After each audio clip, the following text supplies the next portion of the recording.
শিশু আল্লাহ তাআলার এক বিস্ময়কর নেয়ামত, কোমল এক সৃষ্টি। শিশু মানেই সুন্দর নিষ্পাপ এক মুখচ্ছবি, নির্মল চাহনি। শিশুকে আল্লাহ তাআলা এমন এক উর্বর পাত্র দান করেছেন, শিশুর জীবনে সর্বপ্রথম ওই পাত্রে যা পড়বে জীবনের শেষ মুহূর্ত পর্যন্ত তার মাঝে ওইটাই বদ্ধমূল হয়ে থাকবে। কাজেই শিশুদেরকে ভবিষ্যতে উত্তম ও আদর্শ মানুষ হিসেবে গড়ে তুলতে হলে অবশ্যই তার শৈশবে যত্ন নিতে হবে, শৈশবকে গভীরভাবে নিরীক্ষণ করতে হবে, শিক্ষা দিতে হবে দিন, আদব, শিষ্টাচার। একটি চারা গাছ যেমন যত্ন নিলে বড় হওয়ার পর গাছ থেকে ফল পাওয়া যায়, ঠিক তেমন একটা শিশুর জীবনও।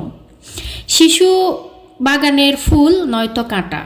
আপনি যদি আপনার শিশুকে শৈশবকালে ঠিকমতো যত্ন নিয়ে তার মানসিক যত্ন নিয়ে ঠিকভাবে বেড়ে ওঠার সুযোগ দেন, তাহলে সে বড় হয়ে ফুলের মতো সুবাস ছড়াবে।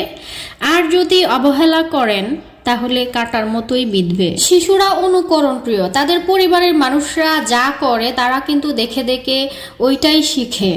তো একজন শিশুকে যদি আপনি নামাজে অভ্যস্ত করতে চান, তাহলে সর্বপ্রথম আপনাদের বাবা মাকে নামাজে অভ্যস্ত হতে হবে। তাহলে সে ছোটবেলা থেকে আপনাদেরকে দেখে দেখে নামাজের প্রতি তার আগ্রহ তৈরি হবে। একটি শিশুকে ধর্মীয় নীতিবান, আদর্শবান একজন মানুষ হিসেবে বড় করে তুলতে চাইলে আপনাকে অবশ্যই প্রতিদিন নির্দিষ্ট একটা সময় বাচ্চার সাথে একটা কোয়ালিটি টাইম কাটাতে হবে, যেই সময়টাতে আপনার বাচ্চাকে মহান আল্লাহ তাআলার পরিচয়টা শেখাতে হবে, নবীজি ও সাহাবীদের সিরাত থেকে গল্প শোনাতে হবে, মহান আল্লাহ তাআলার পরিচয়, তার নিয়ামত ও ইহসানসমূহের গল্প শোনাতে হবে। তাহলে দেখবেন যে একটা বাচ্চা আস্তে আস্তে সব কিছু বুঝতে থাকবে, যে তার সৃষ্টিকর্তা সম্পর্কে তার আস্তে আস্তে জ্ঞান বৃদ্ধি পাবে।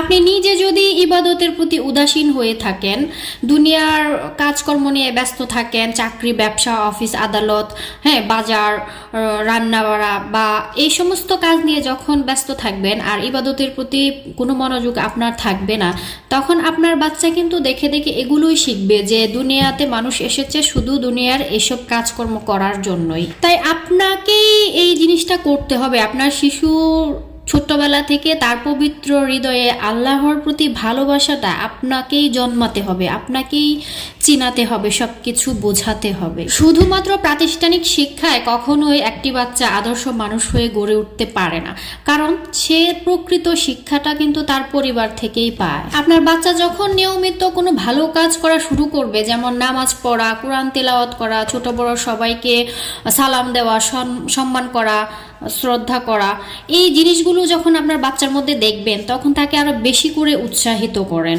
যখন দেখবেন যে সে নামাজে পূর্ণ মনোযোগী হয়ে গেছে, তখন তাকে পুরস্কৃত করবেন। 40 দিন একটানা নামাজ আদায় করতে পারলে তাকে বিশেষভাবে পুরস্কৃত করবেন। তখন দেখবেন যে আপনার বাচ্চা ইবাদতের প্রতি মনোযোগী হয়ে উঠছে, ইভেন সমস্ত রকম ভালো কাজের প্রতি সে উৎসাহিত হবে, মনোযোগী হবে।